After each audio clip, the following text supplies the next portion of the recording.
and welcome to the next episode of the Beach Court Podcast. We are here to recap the European International Championship, and we have an incredible special guest to do that.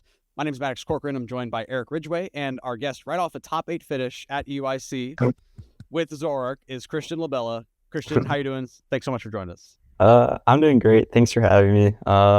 Yeah, doing good.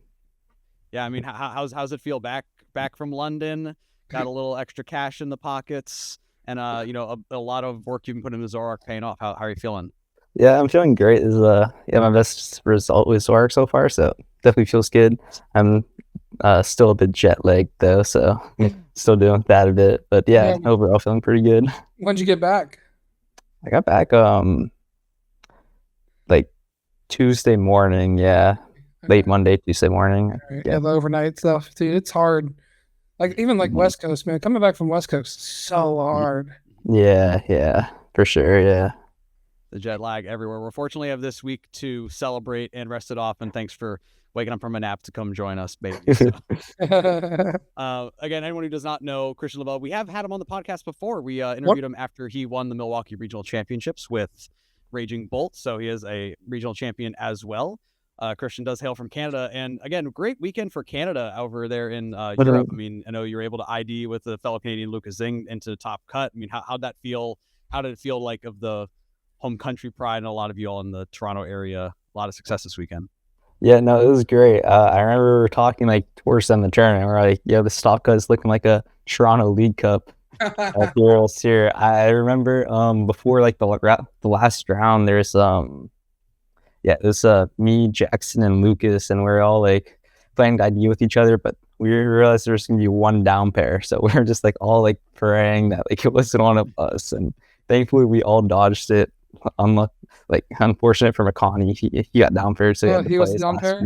Yeah. But yeah, we were. I remember me and Lucas were like literally jumped for joy when we saw we hit. So yeah, that was pretty cool. Yeah, saw the great picture of y'all holding the slip to get ID'd. And I know Lucas, of course, is an ASIM. You're able to avoid ASIM.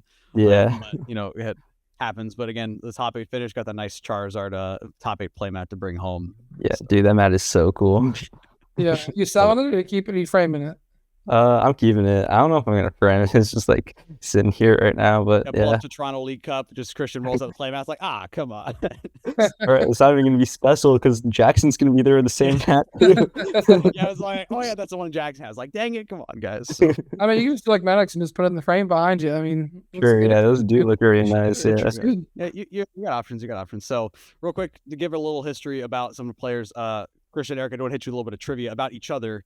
Some of your success. So, Eric, as you may know, Christian, this is actually Christian's third top cut of an IC. He top cut is a senior, but then as a master back in 2023 at a top 8 finish with Arceus Duraludon Umbreon. Oh, screw that deck. Now he played a tool card that has not been featured in any top 8 regional or IC list ever, except for him, and he played 2 of them. What is that tool card? I should know this because I played against this deck like at that tournament.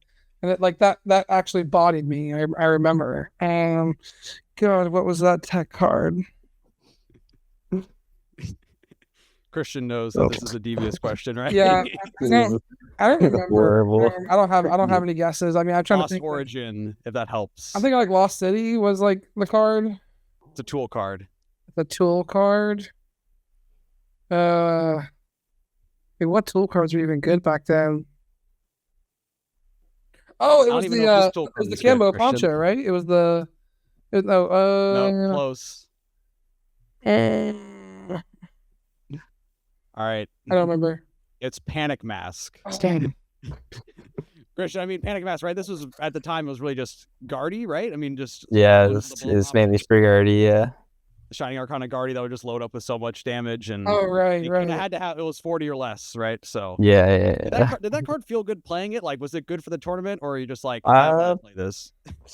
I think I remember it being pretty good. I think we realized after the tournament that probably... What was it? What's the box called? Yeah, Box Disaster. I think we realized that was probably a little bit better, but where Panic Mask, it got the job done. Yeah, can't complain. Yeah, top 8 IC. only one who got a top 8 at a regional or IC with it, and you had 2 of them. So props to. I think I know where your question's going, Maddox, based off of his question. Probably, yeah. So Christian, congrats, of course, on your second Masters top cut. Thank you. And Christian, trivia for you is, I know you're a Raging Bolt fan, right? You do have a regional win with it. Eric actually has a top 128 regional entry with a Tech Psychic Stage 2 in his Raging Bolt list. Psychic Pokémon. Psychic Stage 2. Okay, so I'm like immediately thinking like maybe it's like a Dusknoir lines. That's a good one. Oh my god, what other Psychic Stage 2s are there? Goldengo played this card for a little bit. Oh my god, Togekiss. I remember seeing the list actually. I do remember seeing that actually. Yeah.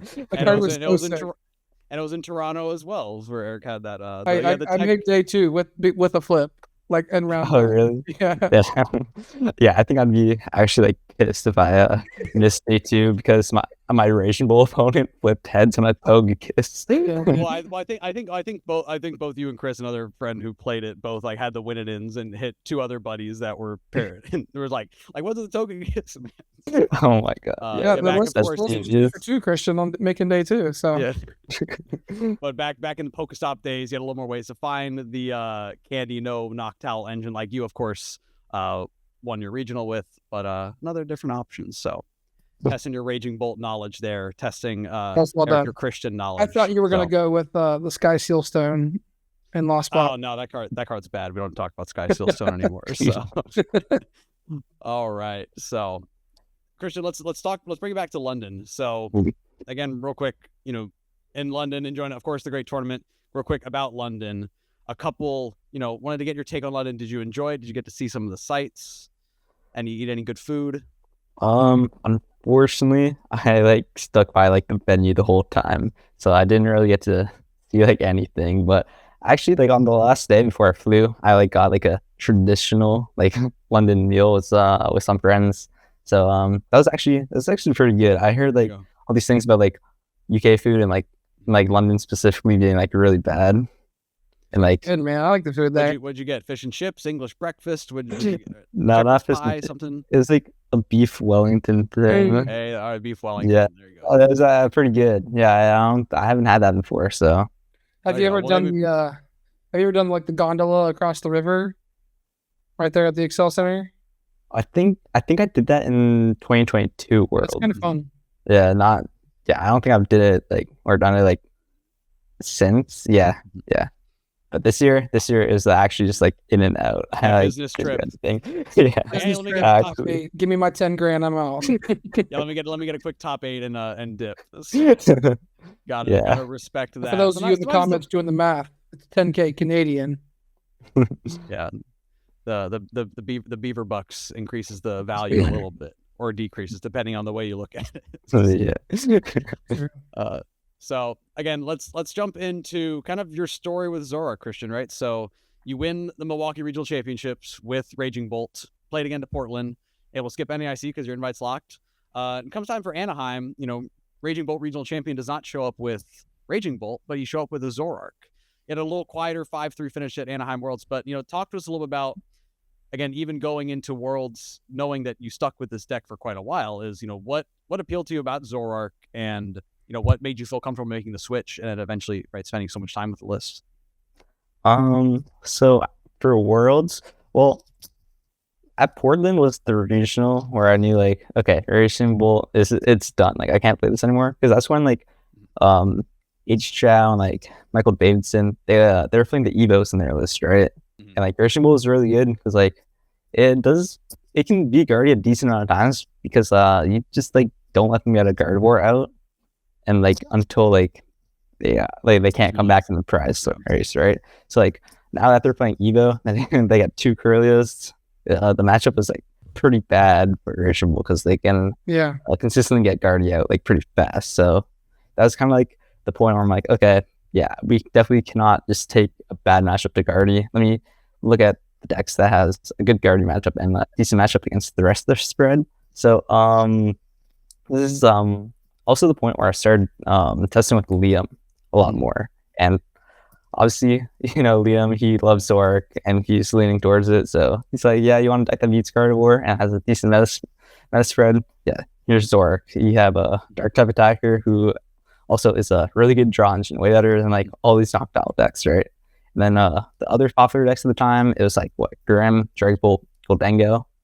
Yeah, those three. It fares pretty well into those three as well, right? But the Worlds list was it's not great. We played Durantine and Toadscruel. So really, like, yeah, there's like a lot in there. I didn't think it's definitely, I don't think it's as bad as people thought it was. I think it was pretty good. I think not pretty good, but like better than like what people would normally give credit for. But yeah, at the end of the day, I hit too many, like our deck wasn't like built to like beat these like turbo decks like Rage and Bolt, even the EMI box, like decks like those. I hit Flareon was decent played there. Yeah, this is the list. Oh my god. The Bombardier EX as well. Oh, the Bombardier. Bombardier is actually like super clutch for me. I use them like a lot in this tournament. My hands weren't great, but yeah, I use them a lot. But Bombardier, I love that. Yeah, you can just see this list gets rolled by like a Rage Bull or something. Because like you can't even one shot the Ogre Fawn, bro. Because I don't play Black Belt or Defiant, so like I can one shot it if they what do you call it? If backdraft is enough, and like bear late game. But like there's no Watchtower, no nothing in this. Only one reversal, so they'd be taking an unfavored matchup into like EV box and Rage Bolt, and this Toadscruel wasn't really like cutting it with the Darmanitan package, so we had to. I mean, like your board has to be like so crazy. You got like one Darumaka, two Toadscruels down, and then you spot for Reshiram, and then you want to spot for Monkey. Like it's hectic. Yeah, it was. You can definitely tell this is like a list. Builds. Yeah, this is very early. We which is like crazy. Think like this like looks like a last minute thing, but we were like working on this like straight from NAIC, like right from NAIC. We're working on this, and I can't believe this is what we came up with. It was like crazy. So like after like the tournament, it's like it's weird because like an actual like regional or like Worlds experience, right? It's like different from like all this like ladder testing, right? Mm-hmm. Like you can actually like feel like what changes need to be made, like what cards like didn't do anything. So we're like, okay, we kind of realized that Darmanitan and Toadscruel, we gotta pick one. We can't have both these guys in. So moving forward to Pittsburgh. Well, so real quick, I just want to take a second. So again, you put a lot of time in this deck. You say, hey, I want to work on this list. Put a lot of time into it. Doesn't quite work out. And I mean, and your first reaction isn't, oh, let's pack it up, start from scratch, like play a different deck. You're like, no, okay, no, there's something here. Like, let's tweak it from there. Yeah, no, for sure. There's definitely, I think it's pretty obvious to see that there's something here because, well, actually, it's like interesting because I hit a couple of Ration Bolts and like a couple like of these like knocked out like turbo decks, right? And I was like, it's like I was not having a good time. I was bad at that point. Right? Really bad. I was like in the gutter. I was not feeling good at all. And I was telling Liam like, I kind of don't want to play this anymore, bro. I can't like. I don't know how these people like at the regionals I was playing against are like feeling, but like when I lose Rage Bolt, oh my god, I don't want to be here anymore. This is horrible. This must what it feel like. Yeah, you like, won with it, girl. Like winning with it is different. Losing Rage Bolt, oh my god, I can't do this. It was really bad. So I'm like, we can't do this again. I can't let this happen. And Liam, that was like Pittsburgh's first NA event, but there's what was it? Monterey. It was like one of the LAM events, and then we had a EU event, right? Monterey, yeah. We had those two, and I was like, we can't do this. Then Liam's like, no, watch this. Henry sent out a broken Guardy list, and watch, Guardy's gonna sweep both these events, and the great shift is gonna happen. So Guardy does good, and then Zoroark does good because we need Guardy, and that's exactly what happened. I'm like, okay, you know what? I'm down. I mean, exactly. So Halliburton wins Pittsburgh with Zoroark. And Christian, of course, quietly playing the same 60. Again, you've been working together and that big turnaround. Yeah, I definitely should have done better this event. This is my second time playing Zoroark. Definitely better than my Worlds run, but I can feel myself making mistakes. I was even telling Liam, like, man, like I was watching Liam on stream too. I'm like, damn, if Liam had all my matchups and like had my run, he would have also probably gotten it done with my run too. I definitely need to play a bit better. going forward to the next event. And yeah, like I saw the potential at Worlds with this list. And I did really bad. This one, I got cash, and I still feel like I still saw the potential. Like obviously, I saw the potential. Liam won with it, right? Like yeah, I gotta be like Liam. I gotta play a bit better, have the cleaner play. So yeah, it's like moving forward. Like some of the tournaments, like I would admit, Zoroark's not the best play, but I want to play Zoroark because I can see myself like playing the deck. I was like, okay, if I can play this deck better, then I'll definitely improve as a player more. And that was like mainly my goal. Like not that like even have like a big finish with it. I just wanted to see myself like improve as a player and like play better at this deck. Yeah. Real quick, anyone who's listening to this, just like go back and listen to the last minute again, because just like such like wisdom from Christian, right? I mean, saying, hey, like, you know, so many people like to go and blame their matchup. So I had this bad unlucky thing happen to Nico and says, hey, listen, I think even if, you know, that person playing my deck hit my exact run, they would still win the tournament, right? I mean, you know, you got to acknowledge when someone's playing well and what you can do and take away better. And like you said, your approach said, hey, it'd be great to win a tournament. It'd be great to make top 8, but I just want to see myself playing better every game. So I mean, is there like a mental exercise for you, or is it something that, you know, you feel that confidence or just trust that process enough to go ahead with that? Yeah, I don't really know what it is. I kind of like, I was a couple seasons ago, I was playing with like Andrew Hedrick a lot, and like I know his mentality, like all these like players' mentalities kind of like rubs off on me like in like different ways. I know his like mentality is that like no matter like how he finishes in a tournament, if he thinks he plays really good, it's like a good tournament for him, right? If he like thinks he plays to the best he could, best of his ability, right?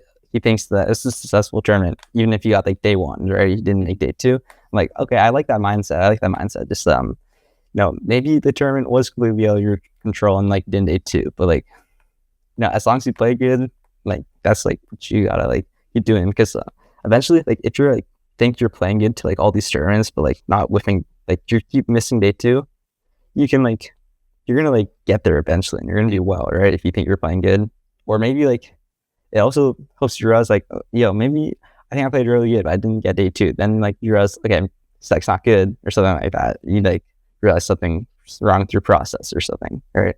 So I think it's like a good way to like evaluate like a tournament or something like that. Definitely a good mindset. And even like you said for Pittsburgh, where it says, hey, you know, I recognize in myself that I made some mistakes and things I could have done better. I still had a good finish.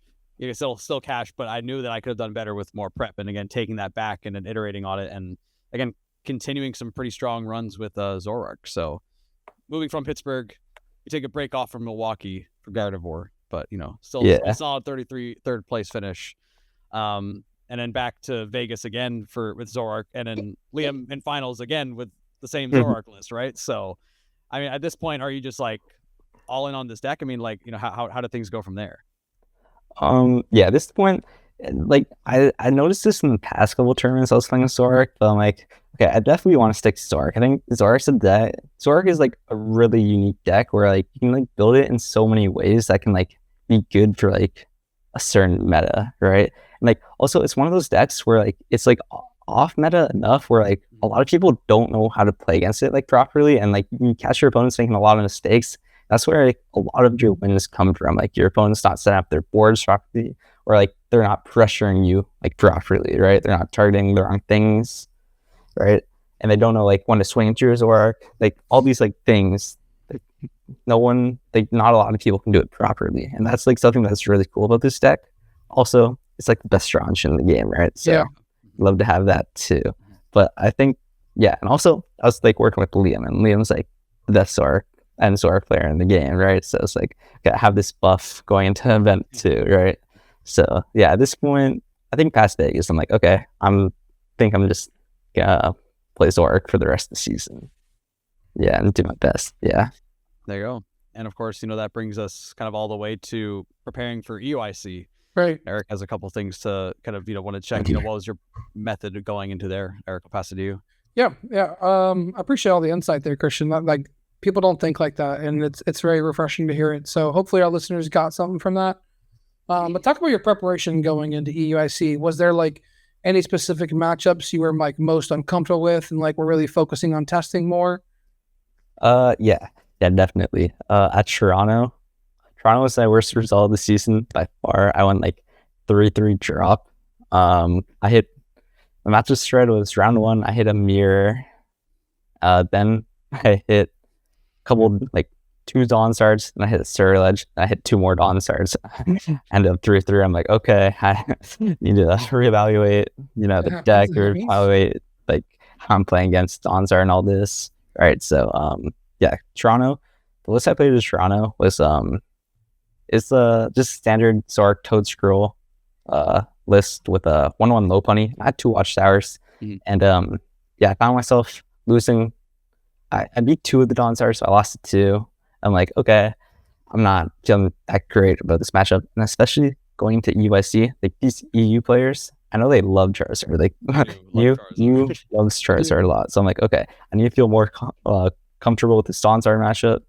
I feel more confident going into it, and originally, like I was getting pretty close to the tournament where I was like about to fly, and I was originally just gonna play my Toronto list, but put a side deck in, right? Because like the biggest problem with the Dawn Star matchup was like they go too fast and like they get all these dust storms out. But if I have a side deck down, that's not really like that's fine. I think I was like pretty confident into that matchup. Then I was talking to Liam a bit, and we thought the power level of the deck was like still really weak. And like we're like reevaluating the format, and I think we realized that I think the Nanotan build is definitely going to be stronger going into this event. Main reasons, I don't know like exactly can't remember exactly the main reasons, but like we had just for EUIC Grimmsnarl one like event, right? Merida, yes. Yeah, Merida. Even with Toad Scroll and like the oldest Dango matchup was a bit sus. And Darmanitan, like it's also sus with Darmanitan, but we're like, okay, get a Badoo in and slow him down enough, and maybe that'll get it done. And like even against Donstar, like there's only 1 Watchtower this year, but Badoo is Zard hates to see Badoos. That's all I'm gonna say. It's a good card, yeah. Badoo is good. Yeah, Badoo into the Darmanitan, they don't like that at all. Definitely. So yeah, that was definitely part of our reasoning. And even like Grimmsnarl, right? The Grimmsnarl matchup is like still it's like fine, it's like close, but it's not great. But Darmanitan, I think Darmanitan build get done a lot of the time because like they don't play Shaman now, right? It's like just kill double frost last, should get together, right? Ideally if you can get that, but it was like pretty similar to the Vegas list. The format, we found that it was kind of the same as Vegas. Like everything was like coming back to like what it was. I think even Tord played this Vegas list to this event. Exactly. Yeah. He played the same Vegas list, right? We saw kind of Donzard being the only new arrival like after Vegas, but then even that was kind of trending down. People were prepared for it, and you made that adjustment in your list as well with the Watchtower, right? Like you said. Yeah. So at what point in their process did you find out about like Ascended Heroes not being legal, and like how far down your prep were you like was your list? I mean, we'll talk about Ascended Heroes in a little bit, but like I'm just curious, like what was that kind of reaction like for you and Liam? And I remember I was actually testing with Zing, and Zing had this like Zoroark list. He was like, yo, play my Zoroark list Europe. I think it's really good. And I was playing it, we were playing some games, like, wow, this is actually like super broken. I actually looking forward to this event because I wasn't like really like playing that much Pokemon, right? Outside of these tournaments, I was like playing here and there, but I don't know. I wasn't like enjoying the game that much. I was like more focusing on like school and all that. But I was like actually got to the point where like I'm kind of looking forward to Europe. And Zing's like Zoroark deck with Zekrom, the deck is broken. And we saw the Twitter announcement, and then me, Liam, and Lucas were all collectively like, yeah, I kind of don't even want to go to this event anymore. Let's all not go. Yeah. And you all did go, and you all made time. Yeah, it's crazy. That's the crazy part. Play Absol. I mean, played Absol instead, of course, but yeah, but that was crazy. We're all like, actually, like when we saw the tweet, we were all like really pissed. I was super bummed. We didn't even want to go anymore. We were actually debating on canceling flights. Wow. That's how bad it was. But Yeah. So you Obviously. took a second to breathe, slept on it, and said, "Now we're still gonna play it anyways." Like, Yeah. Obviously. I'm working with Liam, and Liam is definitely not playing like anything other than Zoroark. Zoroark is still like semi-viable, and yeah, we saw the kind of looking to be like the same format as like Vegas, pretty much. So we're like, okay, well, I'm just like play the Vegas list with a couple adjustments, right? And yeah, put the Badoo in, then put the Badoo in for the Evo, and then we're like, okay, we don't have Evo, we're gonna need like ways to like search out these Zoroarks. So where the Serranos got added, and like from there, it's like, okay, this list actually feels really good right now. And yeah, we had the base list, and it's like, okay, it's definitely not as broken as like Insectron would be. And but we're like, okay, we'll send this anyway. We'll see how it goes. And yeah, it's pretty good. Well. So, yeah. Yeah, dude. What Like was the? Go ahead. I was gonna say, I mean, I know a lot of the builds at some points were bouncing between like playing Lilies or Serrano, and I liked a little bit of a hybrid here, saying, hey, Lilies is really good turn 1, and then turn 2 you want that Serrano, and just to get going. So cool there. Yeah, Lilies is like definitely like the best like opening supporter like in this deck, especially if we're trying to aggressively Badoo, right? You see like so many cards are gonna like most likely Badoo them turn 2, and then like that was like the main issue with this deck. Like in the Toronto list we played, it was just this like just the Lilies engine, but we had 3 Evos and like no Badoo, so like our attack was, instead of Itch Fallen, it's just gonna Evo or 2 Zoroarks. But that we don't have that, we're kind of like, okay, can't keep like Lilying over and over again hoping to draw Zoroarks, because like we whiff a decent amount of time. Even if this 2 Serrano, there's like a lot of games where I don't even get a Zoroark turn 2. So all right, okay, we're gonna play 2 Serrano, and hopefully we can find one with Lily or a secret box or just the raw Zoroark, something like that. Yeah, that logic worked out. It seems like it worked out in the tournament too. So definitely happy with that. Like, what was the debate for like the 61st card? Like, there's always that debate. Like, what's my last card inclusion? Or I'm between this and this. What was that debate like? And obviously, what'd you guys settle on? Yeah, the night before, it was this list, but we had 1 counter catcher, and the card was Arvin. And the cards we're debating on adding was the counter catcher, second nest ball. What was the other card? Hold on, I have like let me get my deck box. I had a deck box like all the cards debating putting in. There you go. You do that too, where you're like, all right, here's my 60, and here's like the next like 8 tech cards depending on what we play. So yeah. I only brought like 60 cards, so it's like all these. It's like, yeah, it was deck list right here, guys. Yeah, live photo of the 61st through 68th card, right? Yeah, it was we had 3. It was like Ursula Arvin, then second nest ball, then the other card was Watchtower. So like the second Watchtower, because like second Watchtower, okay. Yeah, because like we were like, okay, these EU players, they love Charizard. And I was definitely like coming off of Toronto, I actually got like destroyed by Charizard. I was like really scared going into it, and even I was testing some games beforehand, and yeah, Zard was definitely like a really scary matchup to me still. So I'm like, I kind of want a second Watchtower. The more I played it, I was like, okay, maybe I don't need it as much. I'm just like psyching myself up because like I just got like destroyed at Toronto. Right. I mean, as long as you don't hit Oyvind, you're probably fine. Yeah. But yeah, we ultimately ended up on second counter catcher. It's like second, like 2 counter catcher felt like really good, obviously, and like it definitely feels like the strongest card out of like what we like we're considering. Like it's definitely like a power card, right? 2 CC definitely flowed really well this deck, especially if we're trying to get in there with the aggressive like Darmanitan. And also is our Denga matchup wasn't that great, but like 2CC really like helps into that.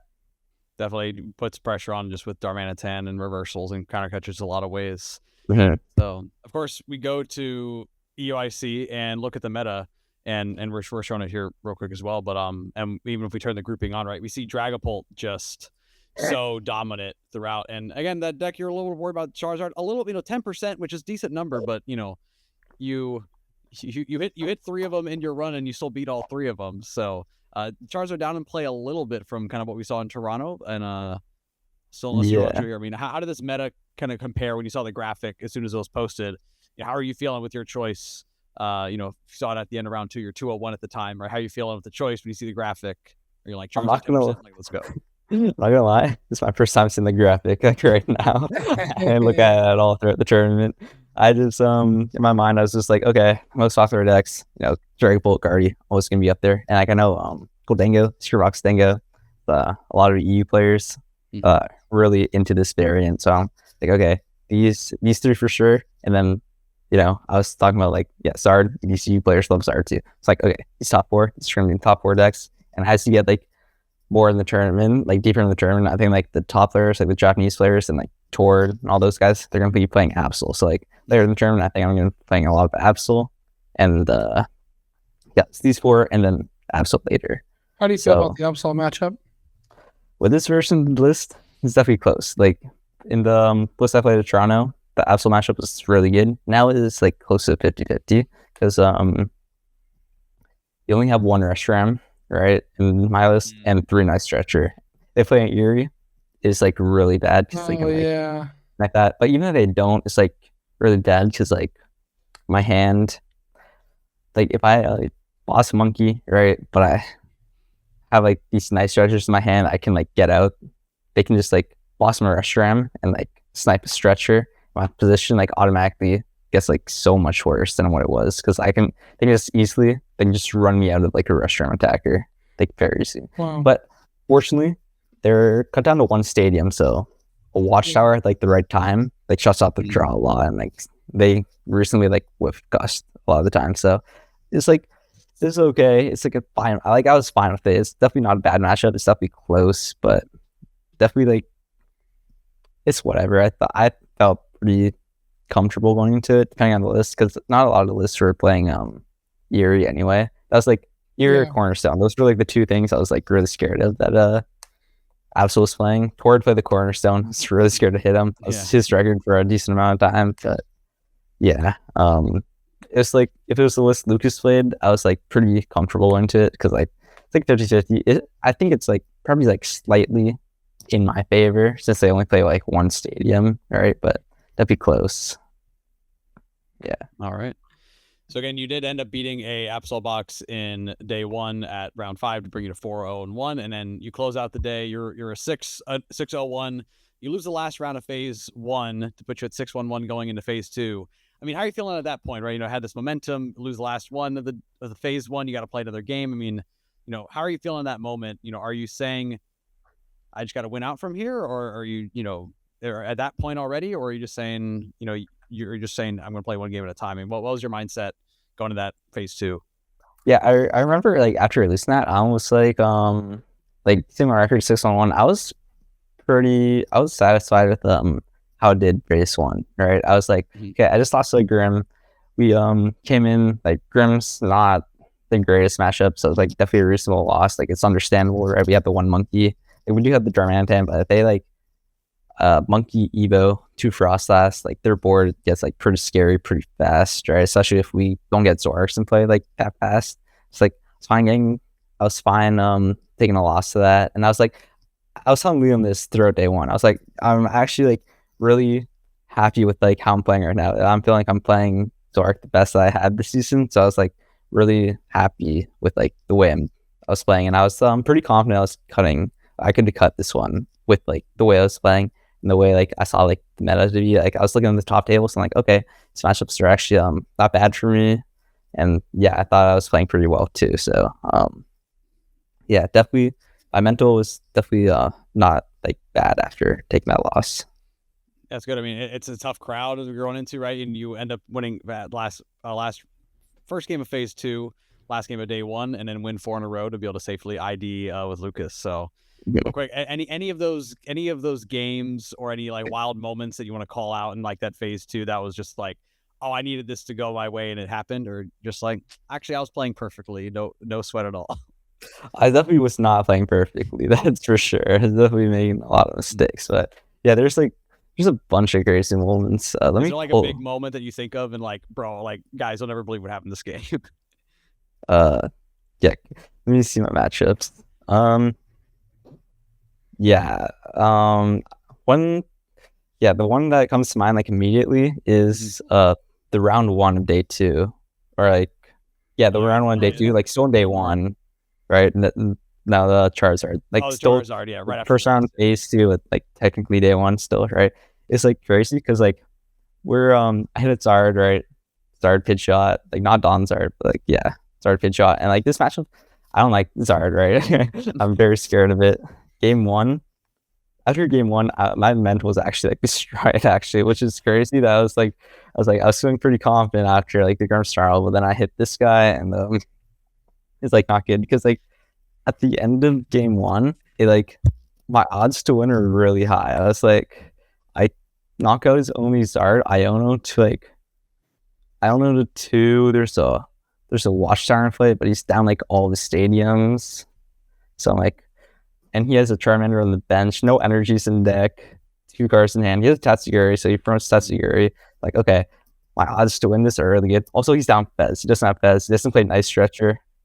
And yeah, he's like, definitely does not have a lot of ways to win. He's down like all of his draw supporters. He has like 1 million deck. I'm like, okay, I had this one in the deck. And he Tatsugiris hits his last Lily. I was like, wow, I can't believe I hit my last Lily. This Lily, the Super Odd Candy Ultra Ball. I'm like, okay. Zard always has it, right? They always got it, man. Oh, and like that wasn't even enough because he was down all his energies. But like before his Lily, like one card in his hand for Tatsugiri was a Jet Energy, so he had to draw that too. But he got that before, so I'm like, oh, okay. Oh, he needed Zard plus double fire, so we need the attachment to get the Tats out. Yeah. Oh, I was like, okay. So like after that game, I was like, damn, cool. My run is like actually over from that one. I can't even do anything. And then game two is like really hard to like go in this matchup. I feel like, well, like if you have like with Darmanitan, it's not that hard. If I do my first deck search, like it's all looking good. My start's pretty good. Like I'm at turn 1 to do a deck. But I search my deck, I see no Darmaka. So I'm like, okay, I don't know how to progress from here. It's like kind of awkward because usually if I'm breaking the item lock, I'm like Flame Body Cannon. So I'm like taking destroying their board. But now I can't really do that. And it was like pretty awkward. So I see them, they're playing Dawn. They play like 2 Dawns in a row. I'm like, oh my god, they're gonna have a Pidgeot out. Then he doesn't get Pidgeot. I'm like, wait, what?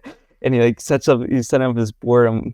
Then he like plays another Dawn, still no Pidgeot. I'm like, okay, he definitely pressed both his Pidgeots. So I'm like, okay, great equalizer, right? Yeah, okay, we can definitely win this now. So and come back from there and take a game 3 and you're set.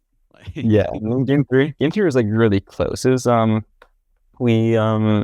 he honored a gentleman, which is pretty cool. Shout out honoring gentlemen.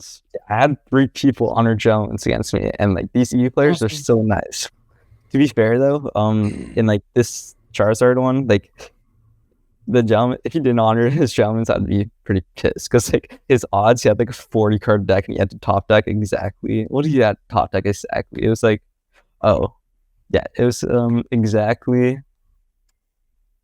It was like Rod or something. It was like ridiculous. It was like I had to top deck Super Rod into Iono into the Dusclops that he Super Rodded back because he didn't play Nice Stretcher, so he didn't have like a good way to do anything. Oh yeah. I was like, bro, you're not hitting this. I have game next turn, and then we're like, okay, and we like sure I'll do it, and we like played it out anyway. Like after you signed it, and, like obviously he didn't hit it. I won the game anyway, and it was like pretty crazy. But like he was definitely a really cool opponent. Like all my opponents this weekend are actually like really cool, like really chill guys. I had love that. 3 gentlemen. That was really cool. EU players are like really nice, so we'd love to see that. Well, let's jump forward to your top 8 match. But before we do, were you on the side stream at all weekend? I didn't get to watch it because I was doing. No, I was only on the main stream. Okay. Yeah. So let's talk about your top 8 match. You hit Goldango. You're first of the tournament, right? It's a popular deck. Kind of wild that you didn't hit any. And you and Liam kind of switched from the heavy Toad Scroll and decided to put the 2 to Darmaka instead. Do you regret that choice? Walk us through your top 8 and kind of like what went well, what went wrong, and what would you change? My top 8 game was definitely like really interesting. The matchups, like both games, I pressed Fez, and Fez is like really strong in that matchup because I need like aggressively drawn to like these Darmanitan combos, right? Like these combos like every turn, and like I have to do slow it down. So I'm like, okay, I thought like this matchup would be like it'd be okay because like, I have to do slow them down, and like Vegas, I beat 2 full Dangos, and like the deck is like pretty much the same, right? So I'm pretty confident to it. But then it's open deck list now, and like I remember I saw this list, I'm like, wait, he's playing a Bravery Charm, which is like a tech for mirror, but it like collaterals my deck like a lot. Right. It's like really bad because like usually before we can like gatekeep him from benching any gimme ghouls, right, with the Dormantan, but now he can just bench it with the Bravery Charm, and like my play doesn't work. But now I have Vadu, so I'm like, okay, maybe I can send like 20 on like Zoroark or Lunatone, and then like flame body that. Like I almost got to it, but like that surprise is definitely really hard to pull up those like these combos, right? Yeah, you need to keep finding Dormanitans plus reversals if you want to attack with them, or just set up your board. Definitely the draw, because Dango's gonna just keep bossing and taking knockouts if you don't stop him. Right, and that active. Right, and in this game, I don't think I didn't get 3 Zoroarks in play either, so I had like max 2 charts a turn with no Fez. I wasn't seeing very many cards, so yeah, it's game one, yeah, is I think game 1 I would have won if I could have drawn more cards aggressively, because it came down to like at the end, if I drew black belt and I had 1 turn to the end, I would have won. But yeah, I couldn't draw through my deck aggressively enough. And then game two, my prizes were like reversal, Darmaka, Fez. I'm like, okay, I'm just not winning this one. I'm just not. I don't think both games. Yeah, it's really rough. But I don't think it wouldn't matter game 2, because game 2 I pressed Darmaka. This matchup's like really hard to win if I don't have like both in my deck. So yeah, I don't know. I don't know if I can if there's anything to like really put in the deck to like.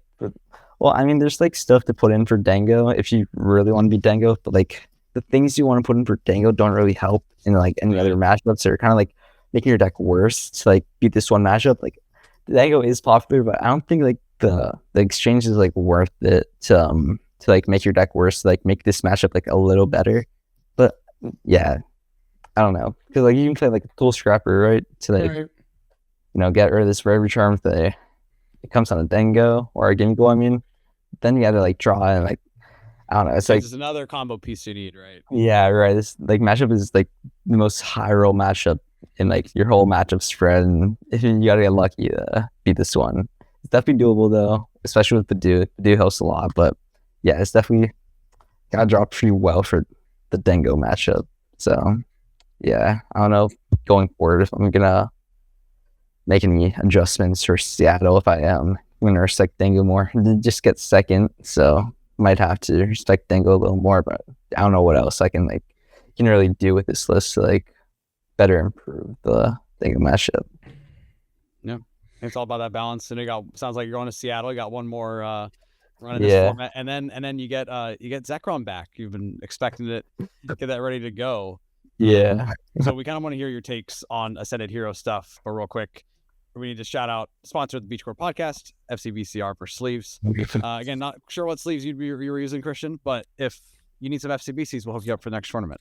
So thanks for coming on. Good to have you if you need to try out some new sleeves and again, shuffle easy. So before we get to the Ascended Heroes, I want to ask a quick question on your thoughts on the rule changes. The +3 turns and the 45-second deck search.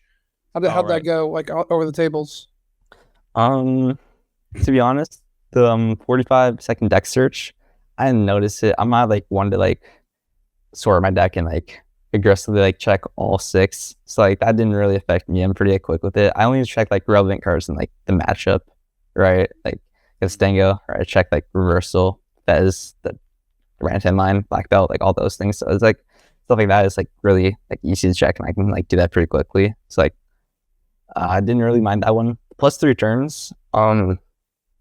This is definitely I definitely think it's better +3. I think +1 is a little ridiculous because slow playing like with +1 it just was like 10 times stronger. It was actually like unbelievable. Like if you like, it's like it got to a point where like slow playing was like correct and like +1 it was like really bad. You don't like to see that. And yeah, and like even as a Zoroark, like +1 was definitely beneficial for Zoroark, but it's just like definitely just bad to have in general, right? I just definitely liked +3 like being added again, even if it was like worse for my deck, right? But definitely actually I'm saying it's like worse for my deck, but I definitely did win games because of +3 that I would have definitely tied. Yeah, It just was, lets you get more +1. games in, right? You know, you're able to Right. go in that game 3 rush to be like, okay, each of us have taken 2 prizes. Now it's like, hey, if I go 2-2, I win, and if I miss one, then you can win, and if we both miss, then it's a tie. Type of thing. So Right. And like, I don't know, like the tournament, it did go on like a little longer. I don't even know if it like went on that much longer than like +1 did though. Like +1 took up a decent amount of time at the end too. So Yeah, I heard like the round 9 was like very late. yeah.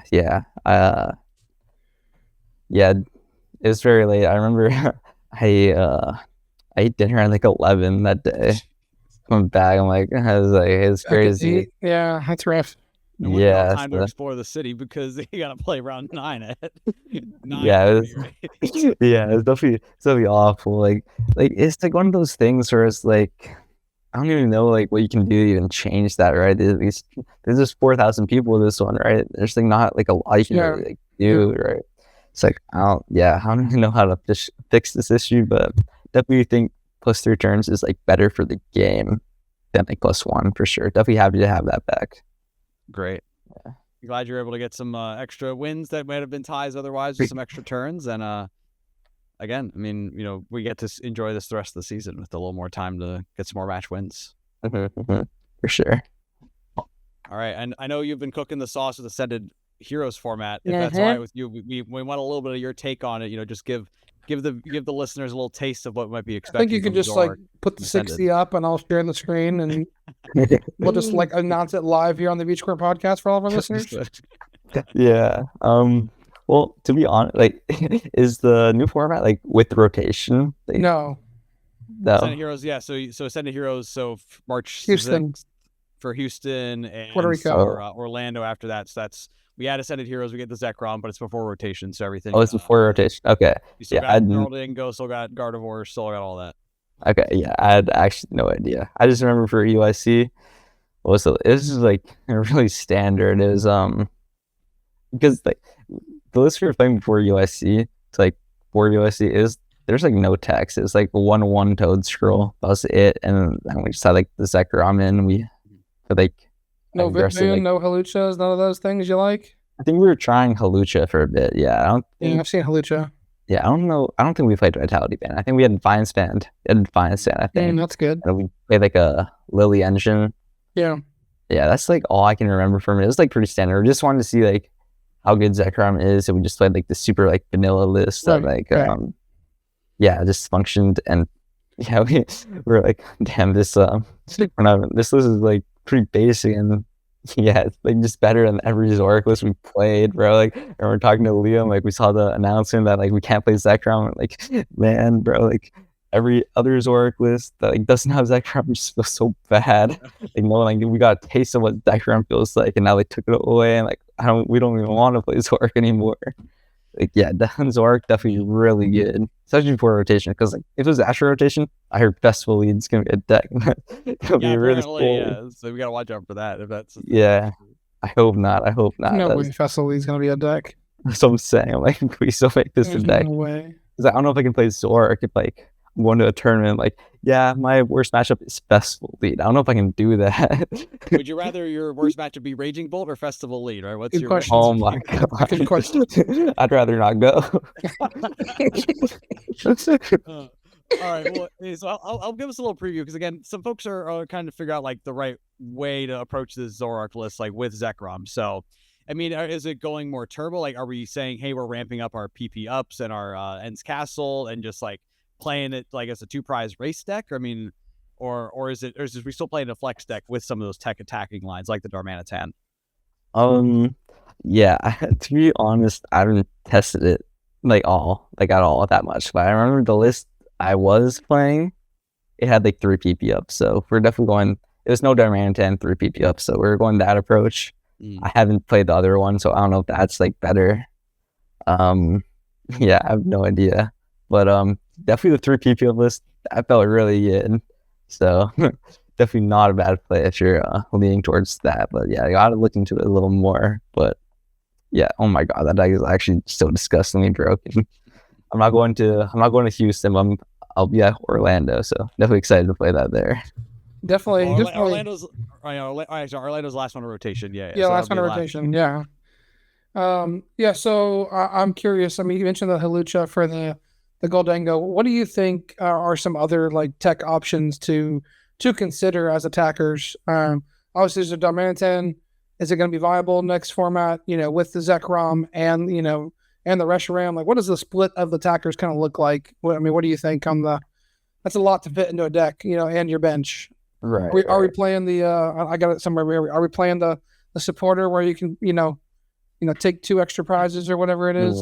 Oh, the amethyst or whatever. Yeah, the amethyst where you just the one where we had to have all. Combo, Yeah, you gotta have like all 6 on the field. And Yeah, extra prizes. Unfortunately, we are not playing that one in the deck. Come on, man. The listeners want the spice. Yeah, what Pokemon are you even on there? Like any viable ones? Vanilla. I mean, Zekrom, Darmanitan, Reshiram, Zekrom, and then 2 Well, useless there's the H2s. Vanillix. They have to be different, I think. Vanillix and Clang Clang. Yeah, they have to be And different. they're just H2s that are awful. Yeah. So you got to get this board like no trades. Oh my! Well, you God. get one trade. You get one trade. Zoroark. Okay, You get one Zoroark. Okay. Put it all together. Oh, we still got research. It's fine. Oh, we still. I don't know about that. No. Okay. I'm gonna pull this combo off to take like 2 prizes, but like by the time I get 3. this, You take 3? I'm gonna take 3 prizes. By the time I get this, it's gonna be my only 3 prizes I've taken. I'm just gonna kill my Zoroark. Boy, right here, Christian. Ooh, I definitely don't have any Zekrams yet, so I'm gonna find those. I have 1 Zekrom and 1 Pokemon. Yeah, I heard those things are like impossible to find right now. Yeah, they are. Yeah, damn, that's crazy.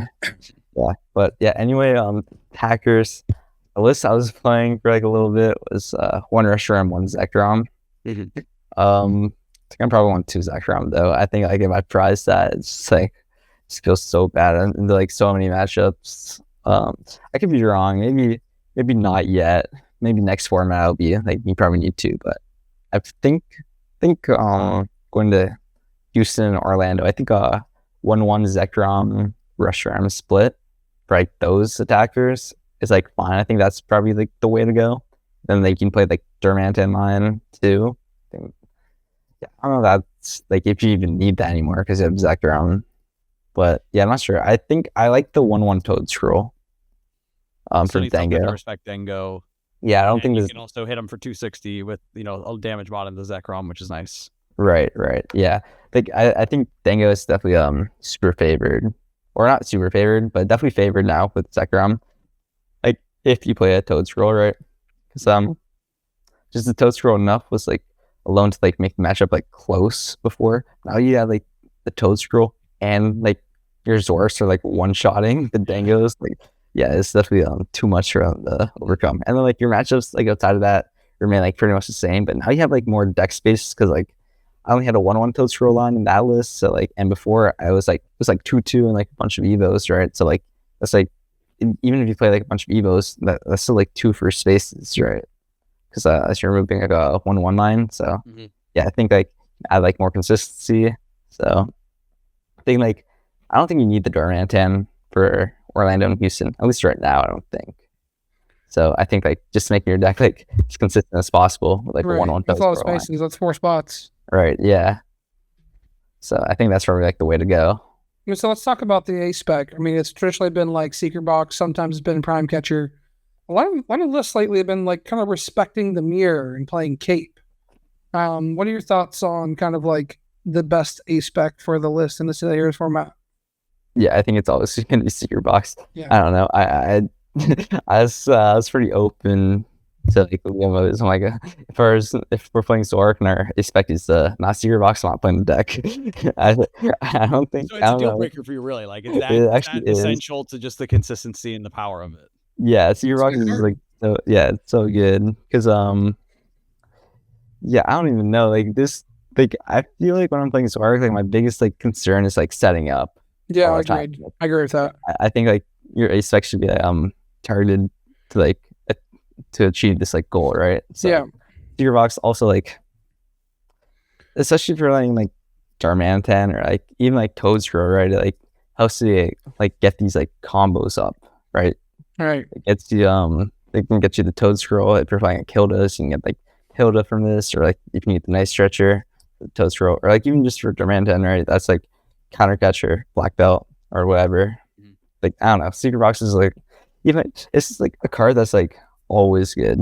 So like definitely want my ace deck to be that, because like in some matchups like Hero Escape is just like a blank card. And You're I talking don't about the want mirror, right? Because like the Mochi hitting 280, like that's really like the big Right. thing that I've Right. been seeing is, you have to like stay single prize and kind of scratch and scratch and scratch and like.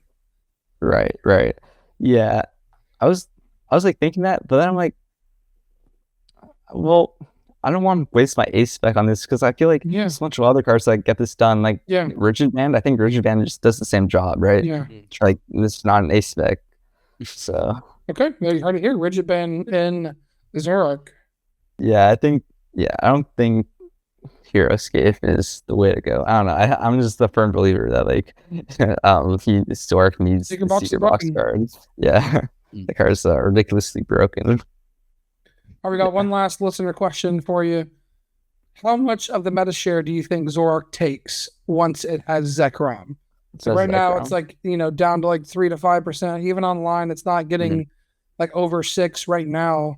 Do you feel like that changes going to Houston and Orlando and, these tournaments where the Zekrom is legal? Do you think we're going to see it on the graphic, like top 6 decks? Like, and where does that meta share come from?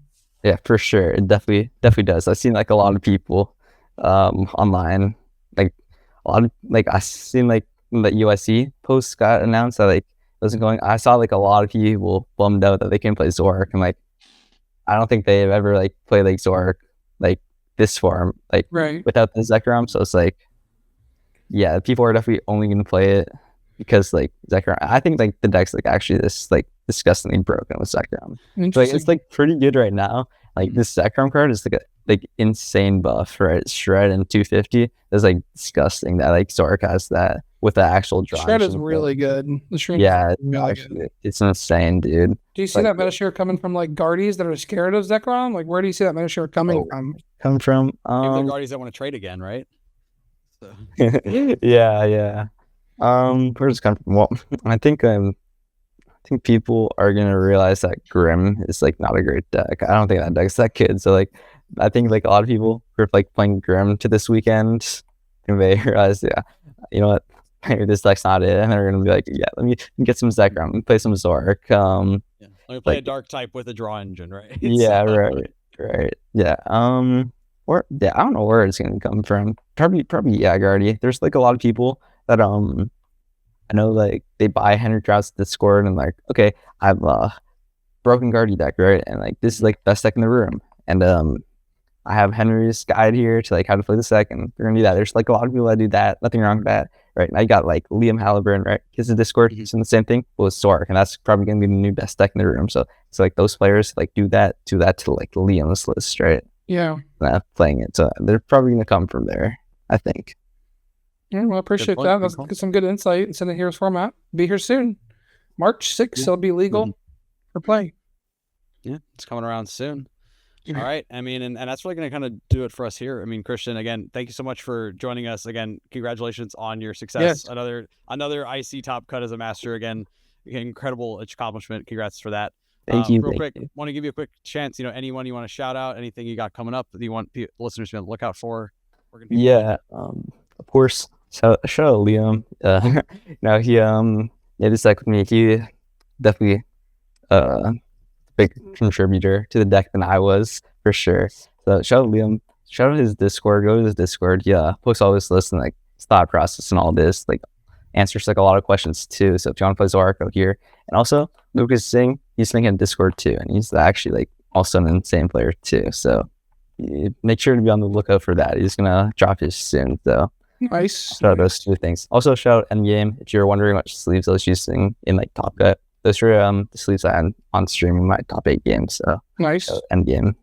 Yeah. Solid sleeves. Yeah, I know you guys are FCBC. I mean, there's a lot. We like FCBC, man. Like Endgame, man. All sleeves for people. We like variety. Yeah. Choices, free market. So That's right. all right. Well, Christian, thank you again so much for joining us. And Christian, real quick, for people who want to follow you, see what you're doing, best spot, is that X for you? Yeah. X Twitter, yeah. At LaBellster, I think it is. LaBellster, yeah. At LaBellster. So give Christian a follow. Again, he's gonna top cut another IC before you know it, and you can be with him and Liam in the Discord for it or not, right? And that's up to you. So definitely check out Christian. Again, thanks so much for your time and joining us today. And for everyone else that's really going to do it for us at the Beach Court Podcast, again, thanks everyone for listening. If you enjoy this type of content, be sure to like and subscribe so we keep bringing great guests like Christian over and, again, getting an insight to how some of the best people in the game play the game. So, again, thanks so much for joining us, and we'll see you next time. See you.